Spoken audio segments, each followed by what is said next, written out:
Hey, Seekers, and welcome back to The Hanged Woman. I'm your host, Julienne Irons, and this is part 2 of my conversation with Dr. Burgos on the science of grief. In part 1, we explored how grief reshapes the brain and body, the neuroscience behind why loss feels so unpredictable, and the very real physical effects it has on us. Now today, we're widening the lens to look at childhood, collective, and generational trauma. Y'all, if you listened to last week's episode or the happiness episode with Dr. Burgos, you know that she does an amazing job at breaking things down for us so we can understand it in a clear and concise way. And that's exactly what she's doing today, as she walks us through how these layers of grief are carried not just in our minds, but in our bodies, our families, and even in society as a whole. And most importantly, we'll talk about what healing can look like when we begin to acknowledge and work with these deeper wounds. Y'all, this episode is so perspective shifting, and I'm so excited to share it with you. This is the Hanged Woman podcast where perspective is power. Let's get into it.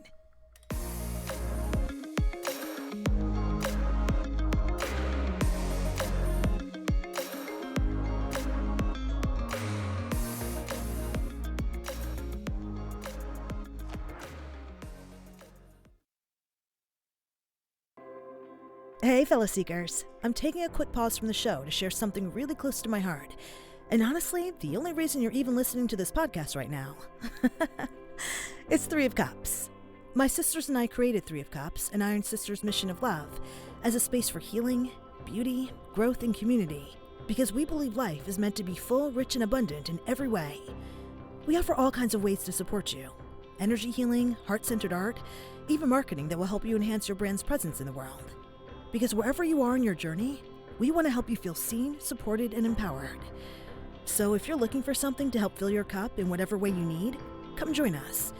Follow us on Instagram at 3 of Cups Healing, or explore all of our offerings at 3ofcupshealing.com. Because Seeker, your cup deserves to be full. And now, back to the episode.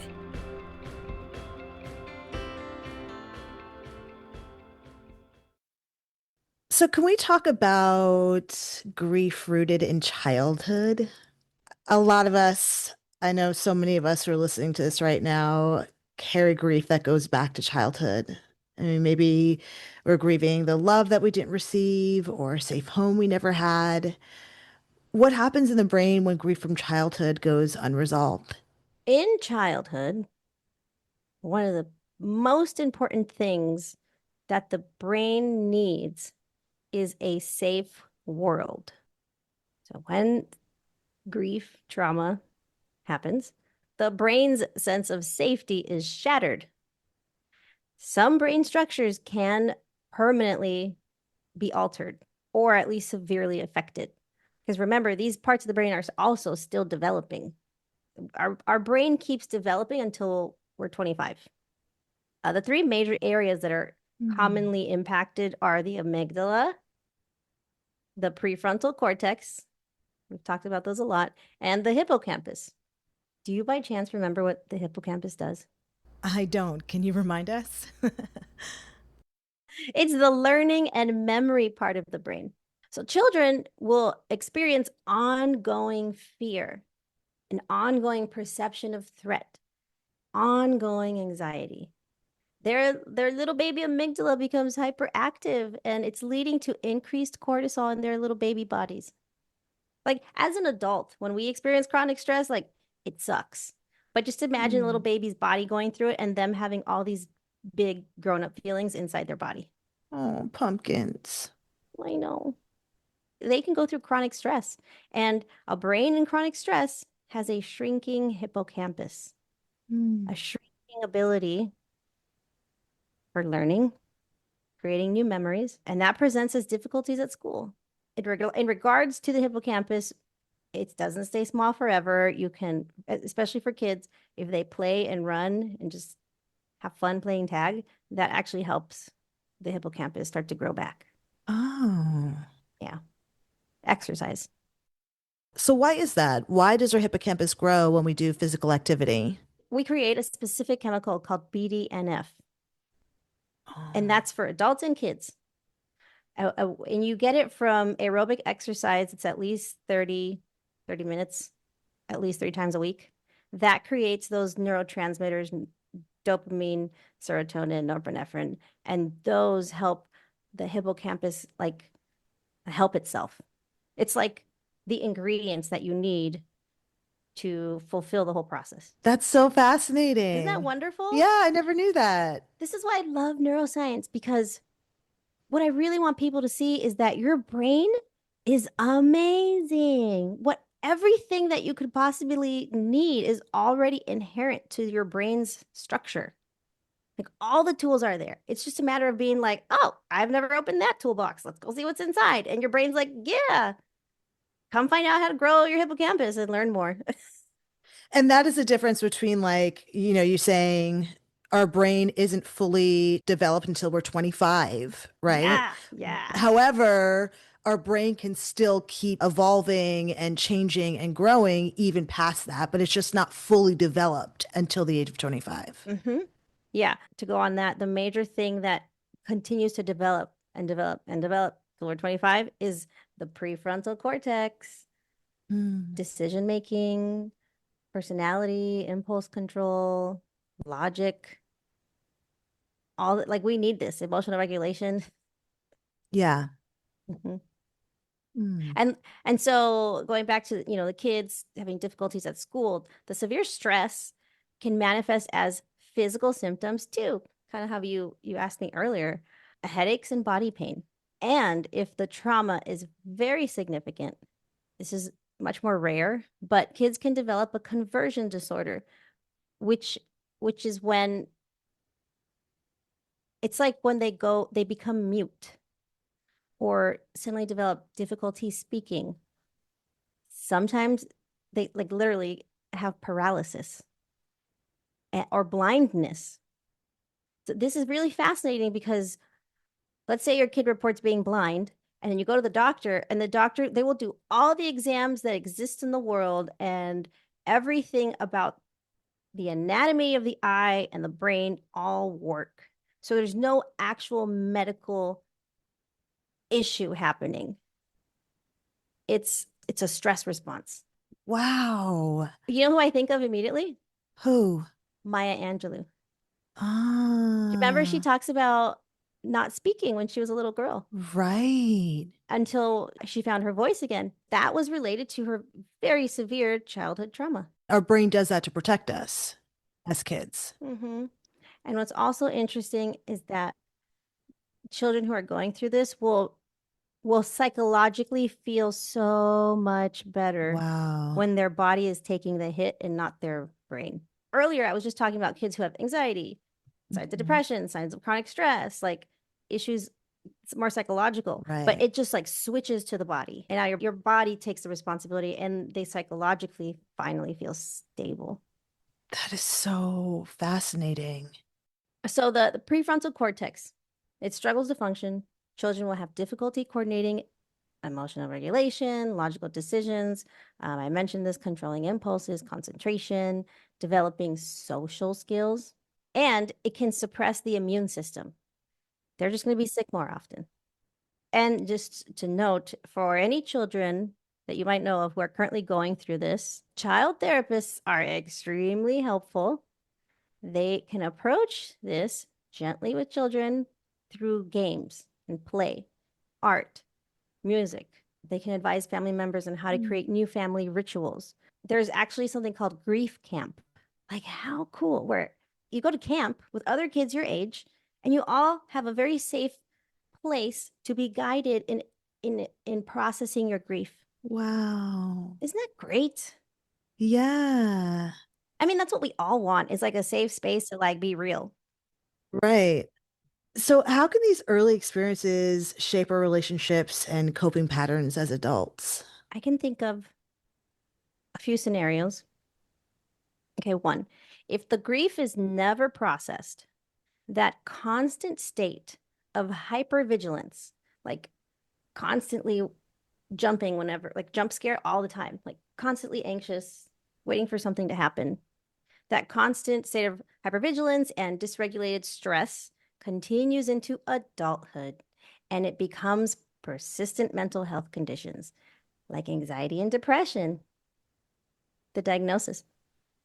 Another example is If a child experiences neglect, abuse, or a significantly emotionally dysregulated parent, where the child must learn to maneuver their behaviors around the parent's unpredictable emotional outbursts, and then those days are mixed in with days of a happy parent, there may be signs of a trauma bond that show up in adulthood. A person may unconsciously be drawn to relationships that mimic the unstable, chaotic, and emotionally abusive dynamics of their childhood. Isn't that like insane Right. that the cycle of intermittent validation and abuse creates an addictive cycle in the brain's reward system?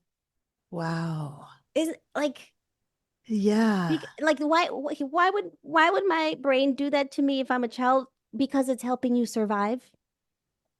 That's how we're gonna get by. Wow. You're gonna survive Yeah. this really chaotic environment, and like you need to show love if you want to be liked. Oh, it makes me so sad. It makes me so sad too. Yeah. And these are, people who grow up and then realize this, and they describe this as being in a chaotic relationship with a narcissist, repeatedly being love bombed and then devalued. And it's the pattern the brain recognizes. Hmm. I know, sad.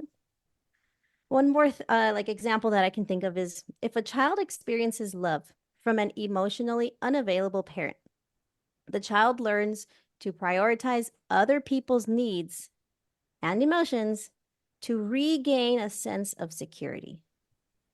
So as they grow, their brain doesn't have resources left to develop a sense of identity and ability to make decisions for themselves. In adulthood, this becomes codependency.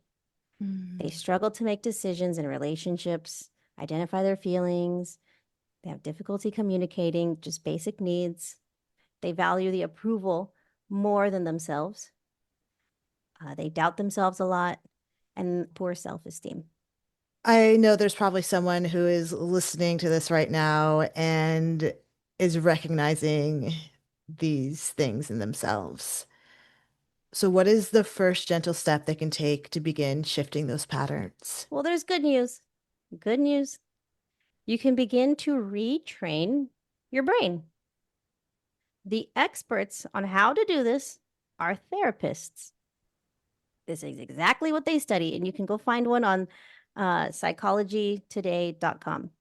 Anytime there is trauma in association with grief, you got to address Mm. the trauma first to get to the grief. So it does get complicated. It does take a little bit of time, but you can get the ball rolling. Getting a psychiatrist if you have a significant like emotional dysregulation that is persistent, you can get a psychiatrist and they can prescribe you a medication that gives your brain the chemicals that your brain is struggling to make. And a first gentle step is to label your emotion, take a calm, deep breath as you continue to observe and feel emotions. And try not to act on them, just feel them. It might seem hard to do that when, for example, we go from 0 to 100 and we're instantly crying Yeah. and we don't even know why. So the next time, or 0 to 100 and you're instantly upset, the next time anything comes up, I just want you to notice, I went from 0 to 100 so fast. And then the next time it happens again, oh wait, I think I'm on my way to 100. Maybe I can just see what happens next and just breathe and not act on it. Right. Because when we're amygdala dominant, it's really hard to have creative problem solving skills. Mm. And not act on it and also not judge it. Absolutely. Like give yourself compassion for having that experience, for feeling those One thing feelings. I do to myself is when I get a reaction of something or I'm triggered, I talk to my amygdala.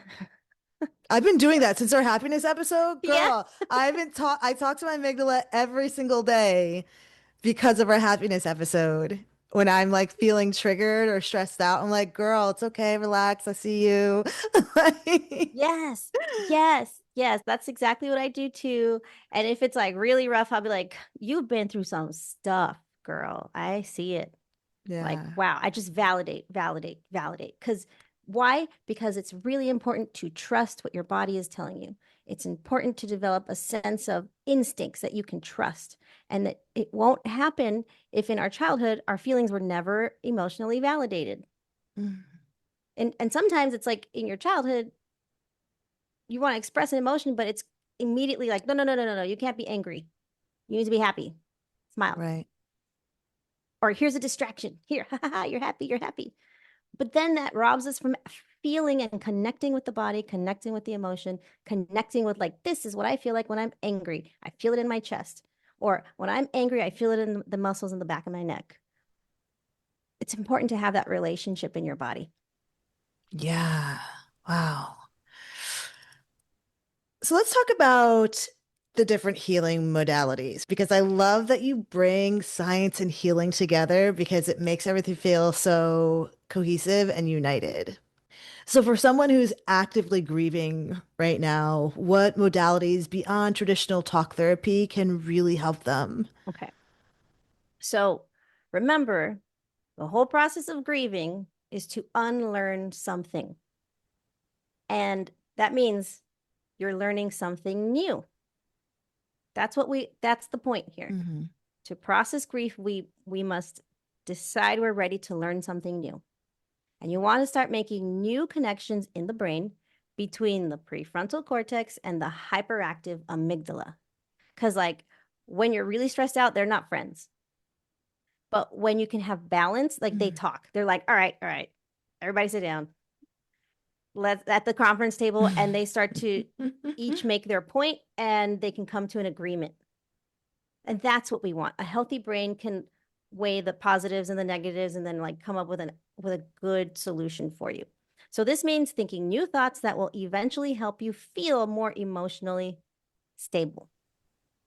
Some therapists also specialize in other methods aside from just talking to help your brain make those changes. So, for anyone out there who specifically has experienced significant trauma or has difficulty explaining how emotions feel in the body, somatic experiencing is helpful. Look up somatic experiencing.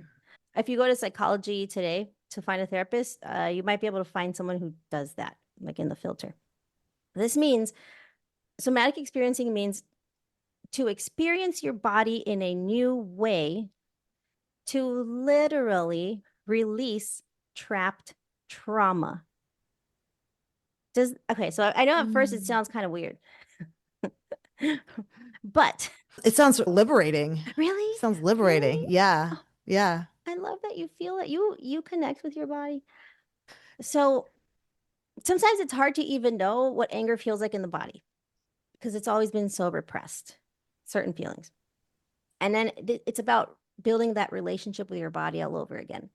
And since grief and trauma are physically stored, somatic experiencing helps the nervous system become calm and process the emotions without having to talk through the entire traumatic event. Yes. So, if there's a specific significant childhood abuse that is difficult to even talk about, this is really good for that because you don't have to talk about it. They find a different way to help your nervous system. I love that. Isn't that wonderful? That is so wonderful. There's just so much good news. That's what one thing about like talk therapy that sometimes irritates me is that I have to constantly be talking about, they constantly be bringing up the things that hurt me or the triggers that, are making me feel a certain way. But knowing that I can do it somatically and I don't have to keep regurgitating the same story over and over again feels really empowering, feels freeing.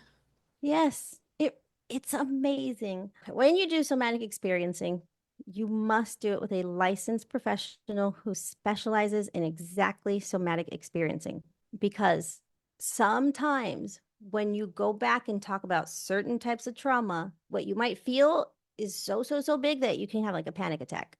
And this is why you'd need like an expert to help your body get close enough, but not close enough to have a panic attack or a serious dissociating event. Right? But it's so good and effective. So guess what I did? What'd you do? What'd you do, girl? I had a somatic experiencing event so that I could talk about it today. You are so magical. You are so magical. I went and did the thing. Okay. You went and did the thing. I did the thing, and I want to walk you through exactly what it looks like using my own personal experience with it. Please. This is exciting. So I brought my body and my mind to a calm, focused state, usually through breathing or however you're guided to do that.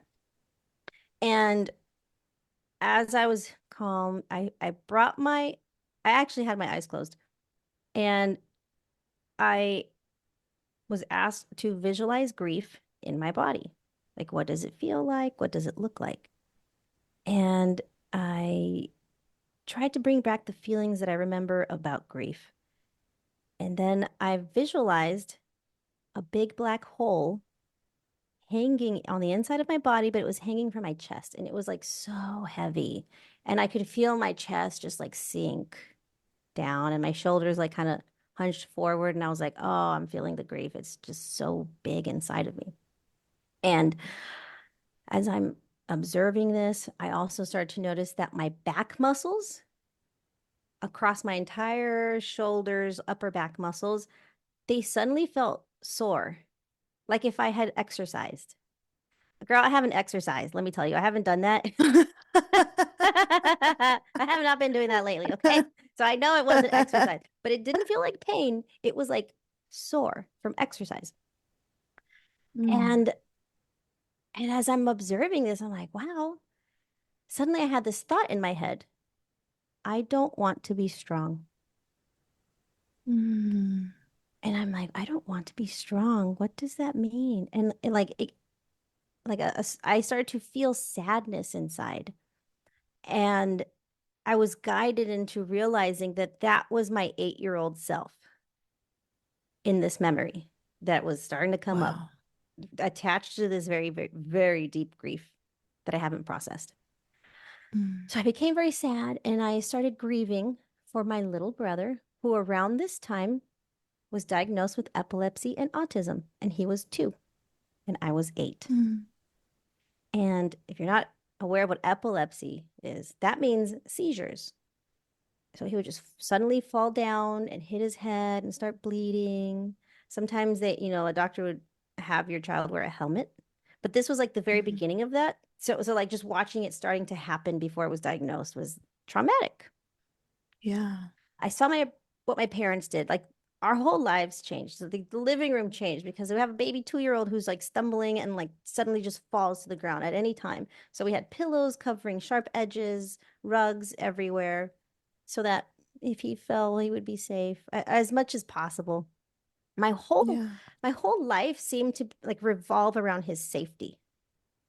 And I knew how to step in and help because I had seen my parents do it. And like specifically this one summer, we were home from school and my parents were working, and I stepped in to help a whole lot because we had a new babysitter, and like she wasn't like aware or available to like help my brother in any way. Like it stressed her out a lot. Yeah. And so as I'm going through this, and I'm guided into realizing like I've never processed my own feelings, my own sadness towards my brother, or towards myself, or towards my family, like what we went through. So I'm noticing this, and then the phrase, I don't want to be strong, I observe it. It became angry. It wasn't sad anymore. It was angry and repetitive. I don't want to be strong. I don't want to be strong. And I was visualizing that this big black hole that was inside of me, it grew, and it just grew until it completely engulfed me. And I was like a little girl hunched over, like holding onto my knees, and I was inside of this big black hole. And then I physically felt sad, and I physically felt abandoned. Right. And through my adult realization, no one had taught me to emotionally regulate, which means when you have a big emotion, come back down to a place of calm, focus. And like I didn't know how to process big emotions of sadness or what. I didn't even know how to label emotions back then. And then I'm experiencing the sadness, and a new phrase comes up. It's "you're strong," and I just got pissed off. Yeah, I can imagine. I got so angry because I've heard my mom say that. You're strong. And suddenly my mom was like in my mind, and I was like, I'm so angry with her. And my breathing starts changing, my chest, like I start breathing in my chest. It wasn't a calm, focused breath anymore. It was like, Yeah. right, like my emergency muscles, which are the ones on your neck, they started to come up, and I'm observing this. So this is why you need a professional, because you can't go too far into that. You don't want to go into fight or flight, amygdala dominance. Right. You just want to see what's there. So I emotionally regulate my 8-year-old self. I put my hand on my stomach, and I didn't try to change anything other than just my breathing. So I went back to making sure that my breath was going all the way down to my belly, which means I was really trying to use my diaphragm to push my diaphragm down so that all my lungs fill up. And it wasn't just like superficial at the top of my lungs. Okay, so then I'm back to like baseline. I'm cool, I'm focused, I'm calm. Then many memories from my whole life start coming up where I have this internal conflict of me. The internal conflict is I'm strong versus I don't want to be strong. Like all the way through my life, all the way till now as a parent. And it's deeply tied into my adult personality. And as I told my husband, he's like, oh my gosh, this all makes sense. It's like, I see you. Yeah. I know you now. Yeah. Yeah. Yeah. So Mm. so I go back to my visual, and I see a white light come into my body and fill that hole. It was very beautiful and healing. It was like sparkly white light. And then I see my brother, and the light goes into him and fills him. And I see my mom, it goes into my mom and fills her up too. And what my understanding of that visual is that when I see my brother, I do not see autism, I do not see suffering, I do not see epilepsy. I see my brother. There's nothing to filter or cloud the truth anymore. The truth is that he's gorgeous and perfect as designed. Yeah. He's not a suffering being. He is, in what I believe, like made in God's image. Like that's what I saw. And then my mom as well, the same. So then processing this grief from a new perspective was interesting because I processed it as a mother, and I have a 2-year-old, Right. same age as my brother back then. So then I just like sobbed and sobbed over, oh my gosh, my mom was going through this. And I just felt it so deeply. Like how can you, how, if like emotional regulation wasn't a meme, how would we know to do it? Right. Right? Like Or our culture, how? yeah, our culture is all about it now, but not back Yeah. then. So like, No. what do you do when your 2-year-old baby just learned to walk and also is like falling over? And like, it's a big, scary process. So I had developed such deep compassion for my mom in a way that I never had experienced before. And it was so healthy and loving and whole. And like I just see her now. She is just made in the image of God. And like I love her so deeply with no strings attached. Wow, what a beautiful way to like forgive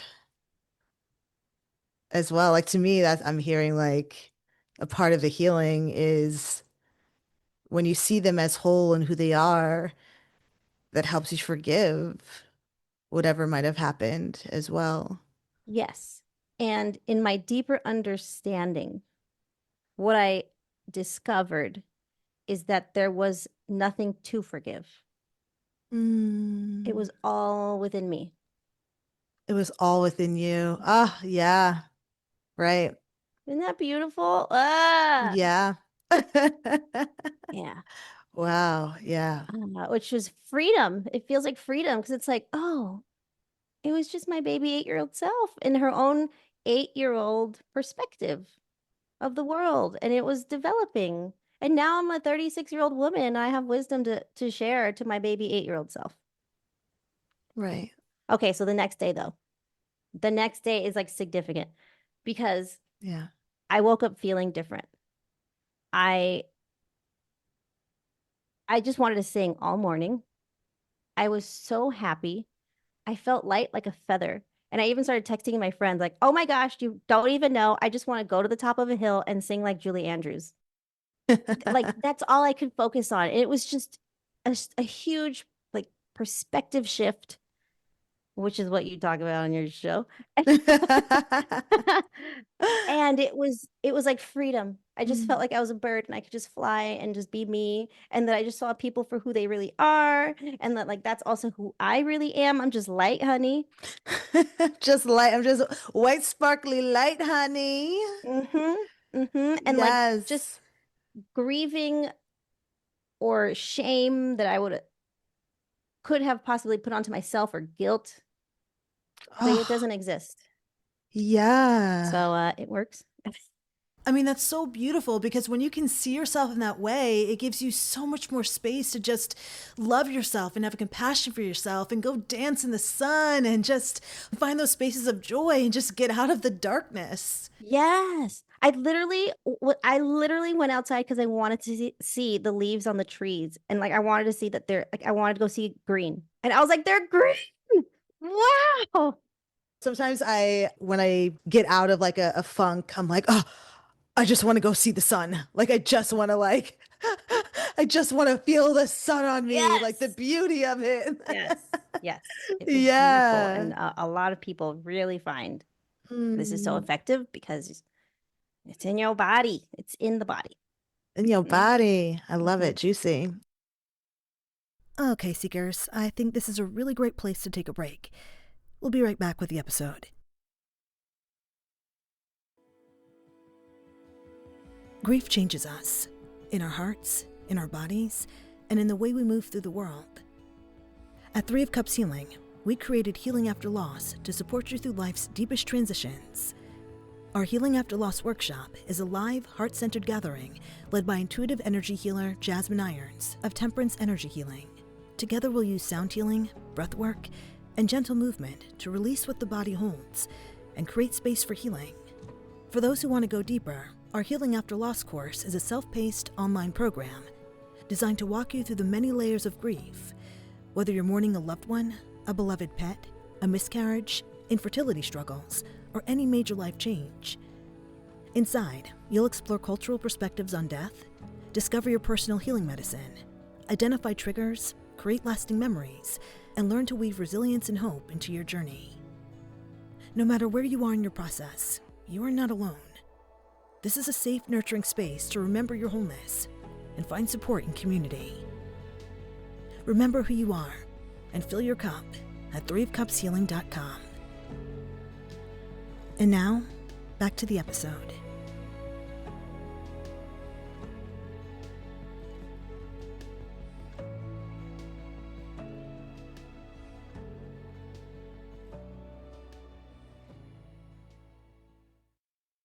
All right. So we have somatic healing. Yes. What else do we have? Another interesting, unique way to approach this is called EMDR, which is eye movement desensitization and reprocessing. Okay, it's not really sexy, but so originally this was used and found to be really, really effective for PTSD. And now, because it works so well and so many people, it works, it's increasingly being used for unresolved grief. It helps the brain reprocess and file away that traumatic memories associated with the loss, reducing their emotional charge. It's basically a way to bring your brain into a calm state, like as if you're sleeping, and then start to gently process the emotions of grief from that place. And this works for so many people, even though research is still trying to figure out how exactly It works. Like they're like, we don't know how it works, but everybody's happy. It's working. So EMDR, look it up. Yeah. And one more is art and expressive therapy. This is really interesting, and I was reading the science of it. It's you're engaging the creative parts of the brain. Let me tell you why this is so amazing. Because the only way to activate the creative part of your brain is if your amygdala is calm. So you're like bypassing like the whole, okay, like this whole podcast is we're using logic to understand something. Right. But when you're processing grief through like art, you skip the logic and the thinking and you go straight to a happy amygdala. Mm-hmm. And that's why it helps. And like, of course, the feelings might come up while you're doing whatever activity you're doing. Mm-hmm. And that's the point. Let them come and you're focused on something calm and meditative like painting. Mm-hmm. Art, music, dance therapy, go find a dance class, pick up a new instrument, learn something new, provide that nonverbal outlet to process these feelings and create new neuronal connections. Beautiful. You've already walked us through your beautiful somatic experience, which I think will just help a lot of people see how powerful that work can be. Are there any other simple grounding practices that we can try right now? Something that will help us regulate our nervous system in the moment? Yes. Are you able to do a little exercise with me? Absolutely. Yay. Okay. You can do this anywhere on the bus, in the subway, while you're driving, in a classroom full of kids, like whatever, wherever you are in your life, you can do this. Okay. And it provides an immediate, in the moment relief. Okay. Okay. So this is called the 5-4-3-2-1 sensory reset. Mm. Write that down, y'all. 5-4-3-2-1 sensory reset. Okay. So number 5 is sight. So Julienne, if you take a deep breath with me, look around your environment and identify 5 distinct objects you can see. Can you list those out for us?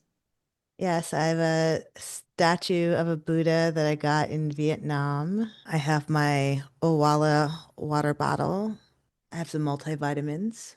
I have some pictures of my nibblings on my fridge.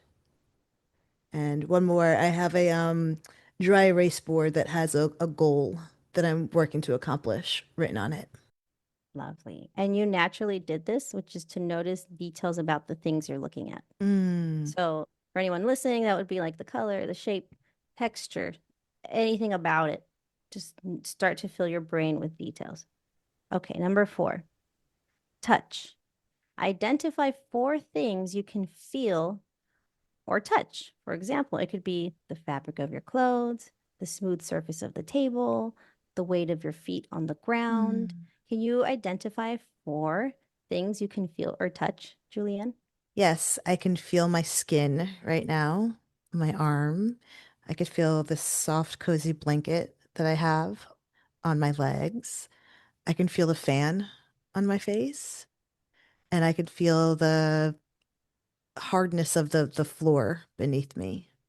Yes, beautifully done. Number 3 is hearing. Listen Mm. and name 3 different sounds you can hear. Mm. I can hear the fan, the ceiling fan going. I can hear some traffic outside on the street. Oh, I can hear my neighbor upstairs. I didn't hear this until this moment, but he's listening to some music. It's pretty low, but I can hear it. And I just heard like a truck dive by or dive by, drive by. Yeah. Wonderful. I love it. I love it. And number 2 is smell. Can you notice 2 scents around you? Oh, I can smell like the remnants of the incense that I had going. And I just smell air. Like it just smells like air. Yeah. Yes, Yeah. fresh air counts.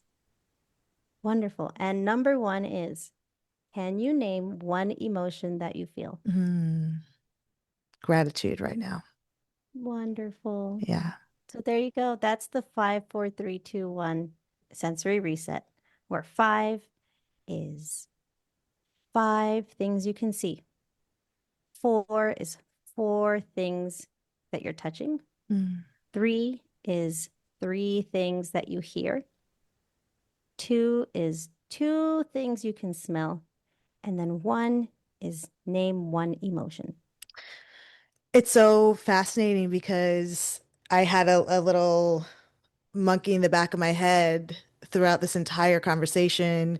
She just kept popping up from something that's happening in my life right now, right? And so this little, I'm not going to call her monkey, it's an inner child, right? She's just like keeps popping up her little head. And as I was doing that exercise, the stress that she was causing me, the nervousness that she was causing me went away. Oh. And it made me feel very calm. Oh. You helped your little baby self emotionally regulate. Yeah, she needed that. And it was so simple too. Yeah. So I know that there are a lot of people that might not have access to these kind of therapies or access to resources that we talked about today. Sometimes it's just because they're expensive or perhaps they just don't have a therapist in their area.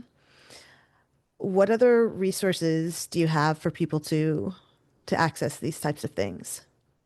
Okay. Excellent question. Remember that the process of grief is to unlearn something and learn something new. And here are some examples of something new that you can try. You can start practicing controlled breathing. A technique that is often used is called box breathing. Have you heard of box breathing before? I have, yes. Okay, Yes. good.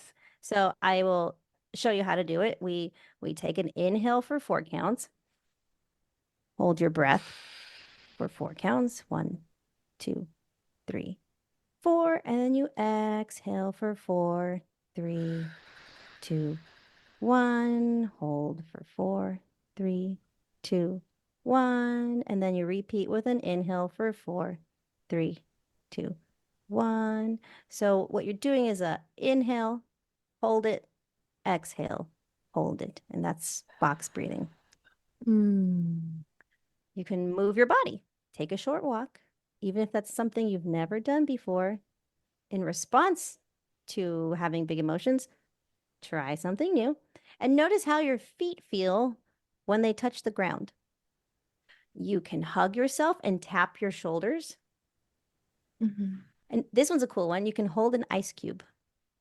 So Mm. sometimes when we're grieving and it's like such a big feeling, and like we get, especially if there's trauma involved and like it can just get out of control, then you want to go back to baseline or like get your mind onto something that's going to bring your amygdala down a little. This is a good way because ice is cold.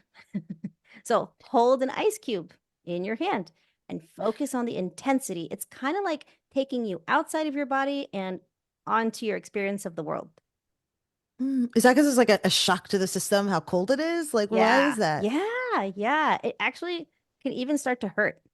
Okay, so when I Yeah. was pregnant, I would do this because I was all like, I'm gonna meditate, and I'm gonna have like hypnotherapy when I'm having a baby. Like it didn't happen that way at all, but I was practicing. And I would practice meditating by holding an ice cube. And the idea is that the ice cube it's really cold. It could start to numb your hand, but it could start to feel like pain. And so Yeah. I would just meditate. I would focus on my breathing and I set the timer to see how long I could go. And let me tell you, I was able to do it for like 10 minutes.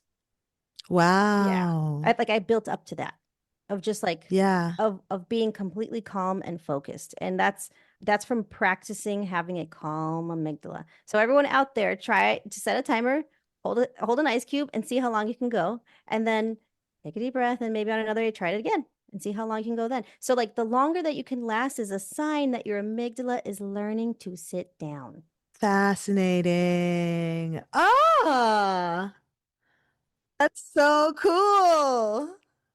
And of course, other things you can do that are coping skills is listen to music, Connect with nature, something that brings you to the present moment when the emotions of anger, fear, anxiety, depression get too intense. You could look up coping skills on YouTube.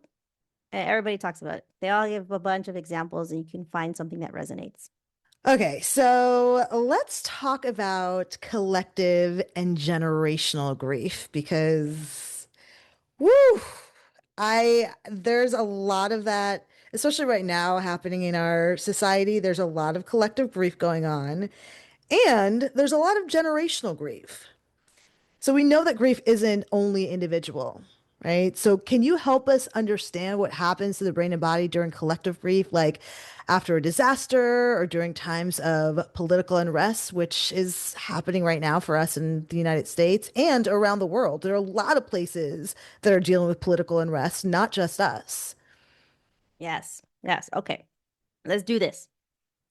So collective grief is the shared experience of loss for an entire community. And there's a lot of fascinating research here. For example, think about this. Multi-generational grief, socio-political grief, pandemic grief, something that we've all experienced. So the shared sense of trauma and distress is possible because of mirror neurons. Mirror neurons are so cool. They help us respond to actions that we observe in other people. Here's two things that it does. For example, when my 2-year-old is watching me brush my teeth, his mirror neurons are activating the same neurons that it would take for him to physically copy me, even though he's just watching. So there's that. And the other thing it does is in terms of collective trauma is that the mirror neurons play a role in empathy by allowing us to actually experience someone else's emotions. Those same neurons light right up as if we've gone through it, including physical pain. Wow. Really? Yep. I mean, haven't we all met that person who's like so empathic that they feel people's pain when they go places and True. they're like, oh, I feel it. Or like when you're itchy, I itchy. Like all of this, that's mirror neurons. Yeah. Wow. Or people Yeah. who might be like stereotyped as like so sensitive. Mm-hmm. It's the mirror neurons. That's like true empathy. Mm. They're not sensitive. They're just empathizing. And yeah, sometimes if it's that serious for you and it's like too intense, like use your coping skills to not get too sucked in, like regain control. Right. Yeah. Mm. So our brains are going through the experience together. And this is why collective grief is contagious. Entire groups of people can all physically experience the same symptoms of being tired, wanting social isolation. Wow. Including widespread symptoms of anxiety and depression. Wow. Yeah. It kind of reminds me of it kind of reminds me of like the woo-woo world where people who are into like, the retrogrades, like Mercury retrograde and things like that. And then everybody's like, oh my God, Mercury's in retrograde. Oh my God, I'm so exhausted. I was like, I'm so tired too. It's Mercury's in retrograde. Like, like that's what it reminds me of. They're feeling it together. They're feeling it together. Yeah. Mm-hmm. And so they're basically just mirroring off each other's like pain or each other's exhaustion. Mm-hmm. And like, okay, think about like if we're living in close proximity to each other and we're a tribe or like a small town, small communities, that is your support system. Right. Right? Right. It makes sense, like, for people to just empathize and like come and help me. And I'm not saying that Mercury in retrograde doesn't affect things, guys. I'm not saying that. I'm just saying it reminds me of that phenomenon. Yeah. It's like a truly deeply held belief that that a lot of people have in common. So they all go through it together. Yeah. It's like so wonderful of a gift. But sometimes our grief can be exploited. I mean, how does it make you feel when I say that your grief can be exploited? It makes me feel two things. It makes me feel used and it also makes me feel like there's a part of me that's unaware of being exploited. Now I have to be extra cautious about, is my grief being exploited in this moment? You know? Yes, that's such a great question to ask ourselves. Is my grief being exploited? Okay, so let's get into it. Think about politicians, the media, and how they can manipulate this collective emotional grief. So what they do is they repeatedly show emotionally charged images using inflammatory rhetoric and framing events as an us versus them battle. And what is that doing to your brain? They hijack the brain's fear and attachment response. Fear is amygdala, right? And attachment is the empathy that we have. And when they're together, this creates a state of tribalism where individuals in the group feel that they are collectively under attack and they must protect. And so these leaders who are exploiting people, they intentionally use your loyalty to the group at the expense of people outside the group. That's basically how we all reinforce stereotypes. And we create distrust for outsiders, as far as even demonizing entire groups of people because we see them as a threat. Like, this is amygdala living in a collective, like, social consciousness type of way. So when the in-group's tribalistic views become sacred, it discourages critical thinking, which can only happen when the amygdala is calm. But of course, they don't want your amygdala to even take a break. Are you following me? Like, this is crazy, right? Yeah. But it does make sense. So I'm planting the seed in your brain right now. Notice in whatever content you consume, look for emotionally charged images, words, and anything that's us versus them in the messaging. Okay. So when you're getting triggered, let's look at it this way. It's a sign of healing taking place, because now you know someone is picking on your amygdala on purpose. So take your power back so that your healing is in your hands. You can go back and listen to what I mentioned about somatic experiencing, my experience. So feel the anger, sadness, grief, whatever it is, deeply. While you place your hand on your stomach, you can put your other hand on your heart. And this is to remind you to allow your abdomen to expand when you inhale.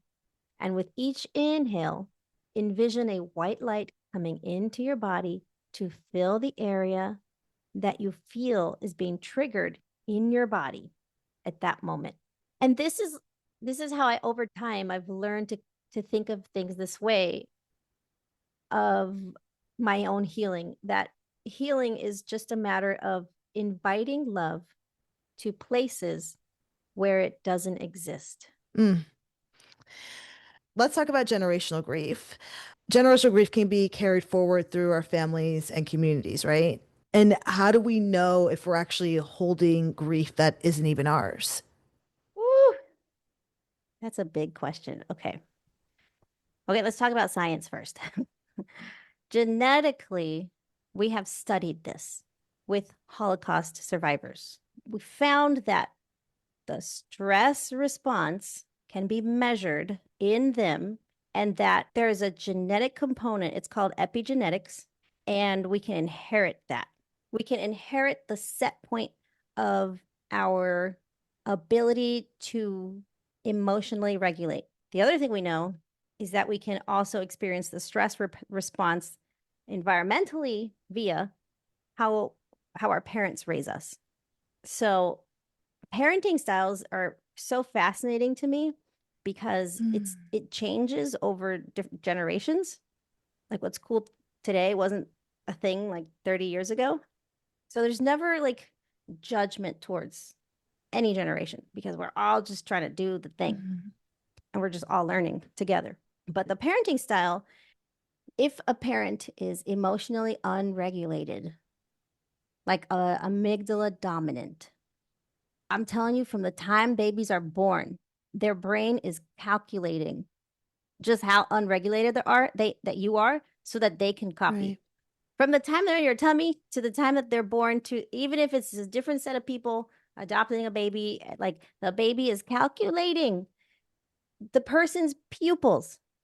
Like the caregiver who's holding an infant and feeding them, like their little brain is like, the pupils are a little smaller than yesterday. Wow. Yes. And why does that matter? Because bigger pupils is a sign of oxytocin release and love. So if you're experiencing depression and anxiety, your pupils ain't gonna get big. They know. That is wild. So there's that. Babies are calculating. There's so many ways that their brains calculate things. Because remember, they need to survive. So they need to know. The brain is doing it to protect them and prolong survival. Okay. Now, parenting style. Look up parenting style attachments and you'll see all the different ways that it can affect like childhood development. But you know that saying, your kids will do what you do, not what you said to do? Okay, that's because of the mirror neurons. Their brain is calculating like, nah, this is what she did, so that's what I'm gonna do because it's working for her. It's the opposite of do as I say, not as I do. That saying doesn't work. Mm-hmm. So as they're learning this by interviewing lots of Holocaust surviving families, there are 3 things that 196 children of survivors all had in common when interviewed. And these are specifically children of parents who suffered emotional dysregulation like for the rest of their lives from this. Okay. Mm. They were parented with core themes that include survival issues expressed as overprotection and fear of separation. That's amygdala, right? Also, lack of emotional resources from parents, such as emotional neglect and unpredictable emotional reactions. It's like the opposite of, I was going to say the opposite of emotional regulation, but that's just more mumbo jumbo. It's kind of like, I don't know if she's going to be happy today or not happy. So I'm just going to like tiptoe. And like for me to tiptoe, I need to be an amygdala dominant child who is hypervigilant so that as soon as I notice something that my brain calculated, I can adjust my approach. And the third one is coercion of the child to please the parents and satisfy their needs. So you're constantly, like your needs don't matter. You don't get to have autonomy. You don't make decisions for yourself. Everything is like based on what your parents want from you. Wow. Yeah. Mm. The other question you asked me was, how do we know if we're holding grief that isn't even ours? Yeah. How can we differentiate between the grief that is our grief and ones that were passed down to us? Well, first, we talked about this at the beginning. Grief comes from an identifiable loss. So if you can't pinpoint something, then that's probably a sign. Sometimes grief is complicated. Like when I did my somatic experiencing, I didn't know I was going to find that, but that was mine. That wasn't multi-generational. That was actually my stuff. An example of something multi-generational would be like a parent who went through something traumatic and then tells their child, never, ever, ever, ever walk into an alley. So now this kid grows up with this idea like never, ever, ever. And then the child expresses these survival mechanisms that don't make sense. They're not applicable to anything in their life. And then one day their friend says, hey man, like, did something happen to you? Like, were you mugged in an alleyway before? And that person might be like, no. Then why do you act like it? I was working with somebody who, through somatic experiencing, discovered when she was 4, she was told not to touch like her chest. She was like 4. I think she was probably uncomfortable moving her shirt or whatever. But that was coming from like a traumatic survival mechanism from the parent.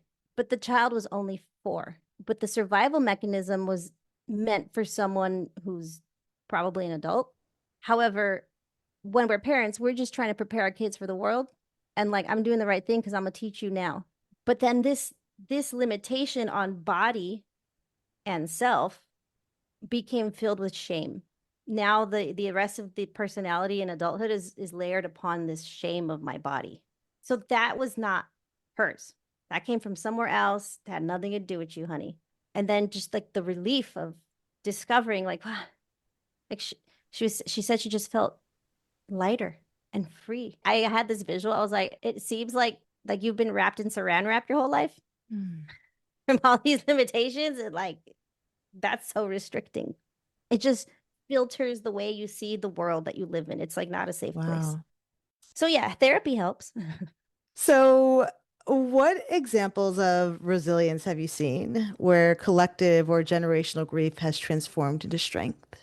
Going back to studies in the Holocaust survivors, there are a lot who raised their children to have emotional regulation. And these scientists were realizing, like, we need to do more research on them.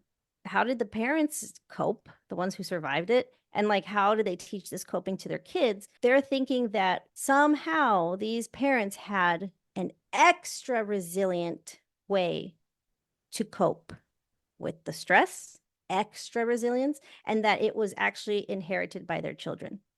And they were talking about they want to like study that.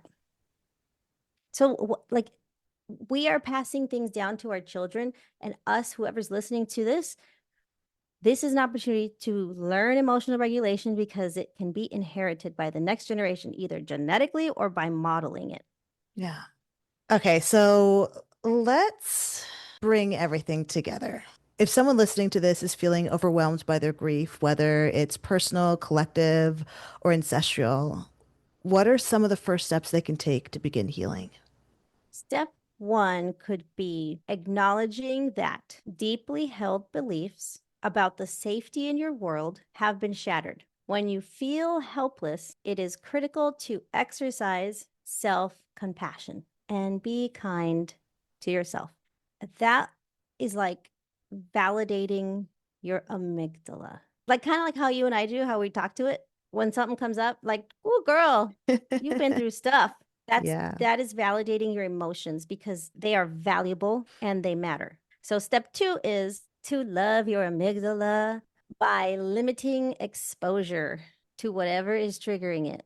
So if we talk about like the collective grief, especially socio-political, social media is one of the ways that it spreads like wildfire. And we're hurting, and then we can get angry. Touching back on what we talked about, when grief is exploited, it triggers the amygdala. So we went from just being all sad together to now being angry together, and then that brings out tribalism, like me versus them. And so we're doing that to our amygdala when we're stuck on the news. Like start to look in your life and start noticing where this is happening. Just stop watching the news. Find a different way to digest information, maybe through reading instead of watching. I mean, everyone knows that trauma in the news sells money. Right.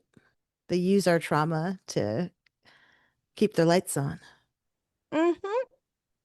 So allow your nervous system to settle down, to calm, focus before going back to digest more. Another thing we can do is to seek connection and compassion with somebody else who's also grieving the same thing that you are, and just do something healthy while you're at it. Like go for a walk, talk about it. The physical aspect of it is good for your brain and your amygdala to like chill out. And then having the social support, remember mirror neurons? We're helping each other emotionally regulate as we process something crazy while we're going for a walk.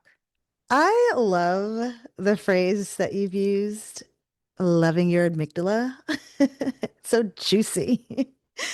Can you explain what that means and how listeners can practice it? Validating your feelings is what I'm talking about when I say love your amygdala. To recognize it as a healthy part of our brain that is supposed to be there and not be angry with our amygdala. It's doing its job. It's supposed to tell us when there's a threat nearby, when there's something to be scared of or anxious about. It's supposed to. It's supposed to let us know when we should be angry. Yeah. The problem is when it's overstimulated. So then that's where we can help our amygdala and validate it. Instead of Right. being angry, like, damn it, I'm always angry and I don't like myself because of that. Well, how about, oh, honey, amygdala, you're having a rough day. You've been through some stuff. I hear it. I'm going to sit with you and let you be angry while I just breathe. Mm. That is to teach your amygdala emotional regulation. Same thing we do with like toddlers and kids. And we just sit with them and let them feel what they need to feel. And that's it. Just sit there. Be supportive. By sitting there, and you don't have to say anything or do anything, just let them feel. And I think that's something that we can all learn to just give your brain some credit. Yeah. That it's been showing you a red flag and a red flag and a red flag. And if we ignore the red flag, then the red flag from when we were 7 years old is going to come up today at 37. It's going to keep showing you the red flag because it was never validated. Right. So be like, dang, that's a red flag. and be like, and your 7-year-old self will be like, I told you, it's taken me 30 years to get your attention. You finally Like me. listening. Yeah. And like, that's like my somatic experiencing thing that I went through. I was 8. How did I know that I was 8 years old in that moment? I don't know. It just happened in my brains. When you submit to the experience, like just thoughts come. And then I was like, oh, I'm 8 years old in this memory. My brain knows what to do, honey. Your brain knows what to do. It has the tools. Yeah. And then like feel safe knowing that your brain has all the right tools in the toolbox, and that like today we're just going to open a brand new toolbox we've never used before, and your brain knows what to do, and like you can get the right kind of help to guide you through the process, but it's all available to you. This has been so wonderful. And something I really love about your work is how you don't just leave us with a theory. You give us practical tools that we can use. So could you share a kind of homework assignment for our seekers? Something small, something tangible that we could try as we navigate our own grief? Yes, no matter what kind of grief you're experiencing, I would encourage you to create a meaningful daily ritual to help you process the grief, whatever that could be for you. Like one of the things about grief is that it just feels so heavy and like terrible that we just avoid it and put it off and put it off and put it off. But if we take small micro doses every day, then we create a little rituals. Let's say I lost a future that I really wanted for myself. And so a daily ritual could be like every day right before bed, I'll light a candle and just hug myself and think, I am so much more than the things that I do. I am so much more than the things that I do. Then maybe I can write a letter about how I feel and try that again the next time. And, some days you might want to write a letter, some days you might not, but you could at least light a candle and hug yourself. And it's just, you're just validating your amygdala. You're not ignoring something that hurts. You're actually addressing it, identifying it, and then just like giving yourself like happy emotions and love emotions by just being there. And you don't have to experience all the suck from grief, but just identifying it is good. I always feel so much better after we have our conversations because you always bring so much light and love to them, and you help us understand things in a way that are just brand new and fresh. And I'm so grateful to have had you on our show. Like, you are so amazing and so wonderful. I thank you so much for your time. Where can people find you if you'd like to be found? A YouTube channel. You could look up my first and last name, DmartiBurgos. That's DeMarty Burgos at YouTube. I put my email address on there if anybody wants to reach out about that. I'm working on a website where I can like put up these cool episodes with you, other cool episodes that I'm working on for other topics. And I love education. So I'm going to be making like documents people could just download to like with resources, and also just how to start a process, just to start something new for your brain that you hopefully should be able to follow. easily. Dr. Burgos, I know this will not be the last time we sit down and have a conversation, but for now, do you feel complete? Oh, yes, complete and whole. With a complete brain, a whole happy brain. Love it. Oh, I love that so much. Ooh, a happy brain. A happy brain and loving our amygdalas. I absolutely love that perspective shift. So next week, we'll shift from the scientific to the energetic as I sit down with my amazing sister, Julienne Irons. Jasmine is an energy healer, and we're going to explore the spiritual dimensions of grief and how practices like sound and energy work can support us on our path to healing. Y'all, it is such a juicy episode, and honestly, I'm just really grateful that I get to do it with my sister because she is so cool. I'm Julienne Irons, and this is The Hanged Woman, where perspective is power. If you're inspired, please like, share, and follow so we can keep the conversation going. Until next time, hang in there, seekers.